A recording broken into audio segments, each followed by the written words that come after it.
জাহান্নামের শিকার তারাই হবে যারা পৃথিবীতে আল্লাহ পাকের আনুগত্য করেনি, নবী করিম সাল্লাল্লাহু আলাইহি ওয়াসাল্লামকে বিশ্বাস করে নাই।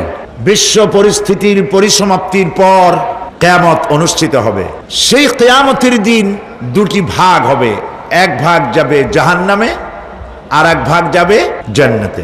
এখন এই জাহান্নামটা কি ধরনের হবে সে সম্পর্কে কোরআন বলছে, ইন্না জাহান্নামা কানাত মিরসাদা। জাহান্নাম হচ্ছে একটি ঘাঁটি বিশেষ, লিত্তাগিনা মাআবা, যা হবে বিদ্রোহীদের আবাসস্থল, লাবিথিনা ফিহা আহকাবা, যার ভেতরে মানুষেরা জাহান্নামীরা যুগের পর যুগ অবস্থান করবে। লা ইয়াযুকুনা ফিহা বারদান ওয়ালা শারাবা, এবং সেখানে কোনো ঠান্ডা বা কোনো পানীয়, সুপেয় কোনো পানীয় তাদের কিসমতে হবে না। ইল্লা হামিমা ওয়া গাসসাকা, সেখানে পান করার জন্য তারা পাবে উত্তপ্ত টকবগে গরম পানি আর ক্ষতের ক্ষরণ পুজ রক্ত। নাউযু বিল্লাহি মিন যালিক।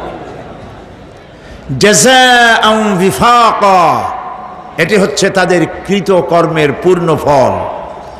ইন্নাহুম কানু লা ইয়ারজুনা হিসাবা, কারণ ছিল তারা হিসাবের কোনো হিসাব নিকাশের আশা করত না।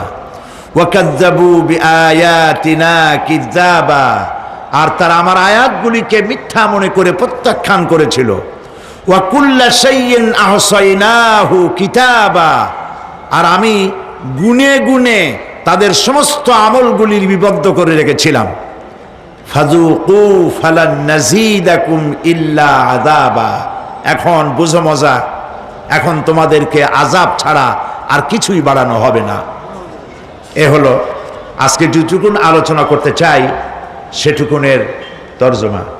আমি চেষ্টা করব খুব সংক্ষেপে কথাগুলিকে আপনাদের সামনে পেশ করার জন্য। বিমাশিয়াতিল্লাহি তাআলা। ইন্না জাহান্নামা কানাত মিরসাদা, জাহান্নাম হচ্ছে একটি ঘাঁটি, একটি ফাঁদ।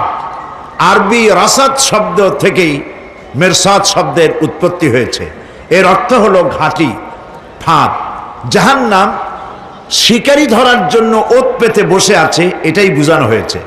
জাহান্নামের শিকার তারাই হবে যারা পৃথিবীতে আল্লাহ পাকের আনুগত্য করেনি, নবী করিম সাল্লাল্লাহু আলাইহি ওয়াসাল্লামকে বিশ্বাস করে নাই, ইসলামী আন্দোলনের সঙ্গে বিরোধিতা করেছে, তাদের জন্যই কিয়ামতে জাহান্নাম হবে।